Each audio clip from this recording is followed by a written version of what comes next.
আজকে গাইজ আমি চলে এসেছি আমার ডে 3 সিম্পল লাইফস্টাইলের ব্লগ নিয়ে। আজকে সারাদিন কি কি করলাম সেটাই তোমাদের দেখাবো। আজকে গাইজ আমরা সকাল সকাল 4 চাকা নিয়ে বেরিয়ে পড়েছিলাম শ্রীরামপুর যাওয়ার জন্য। আর শ্রীরামপুর থেকে আমাদের ডানকুনিও যেতে হবে, ওখানেও আমাদের কিছু কাজ আছে। তো প্রথমেই আমরা চলে গিয়েছিলাম শ্রীরামপুরে। শ্রীরামপুর থেকে আমাদের এনসি কালার কেনার ছিল, যেটা গাড়িতে অ্যাকচুয়ালি কালার হয়, কিন্তু আমাদের এটা ফাইবারের এপারপি ফ্লোটারে কালার হবে। আর শ্রীরামপুরে তো আমাদের কাজ মিটে গেছিল, এবার আমাদের যেতে হবে ডানকুনি, কারণ ওখান থেকে আমাদের লোহার অ্যাঙ্কারের রড কিনতে হবে। অ্যাঙ্কার বলতে যারা জানো না তাদের বলে দিই, জাহাজের যেমন অ্যাঙ্কার হয় সেই রকম আমাদের ওয়াটার ফাউন্টেনেরও অ্যাঙ্কার হয়, যেটা হাওয়া থেকে ফাউন্টেনটাকে দোলা থেকে আটকায়। এবার দোকানের সামনে তো পৌঁছেই গিয়েছিলাম, কিন্তু দোকানের সামনে এতটাই ট্রাফিক জ্যাম ছিল যে 1 ঘন্টা ধরে এই ট্রাফিক জ্যামে আটকে থাকতে হলো আমাদেরকে। সামনে কোনো অ্যাক্সিডেন্টের জন্য জ্যাম হতে পারে বা অন্য কোনো কারণের জন্য জ্যাম হতে পারে। তো আমরা দোকান থেকে মালপত্র কিনে বেরিয়ে পড়েছিলাম বাড়ি যাওয়ার উদ্দেশ্যে। বাড়ি বলতে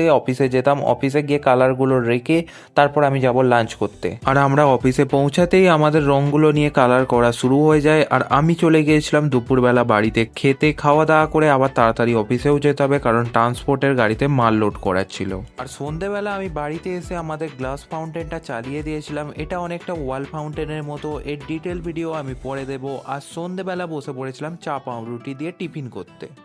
আর আজকে রাত্রিরে রুটি খাওয়ার ইচ্ছা ছিল না, তাই জন্য শুধু গোটা সেদ্ধটাই খাচ্ছিলাম। আর আজকের আমার ব্লগ তোমাদের কেমন লেগেছে তোমরা অবশ্যই কমেন্টে জানাবে। আর দেখা হচ্ছে পরে ভিডিওতে।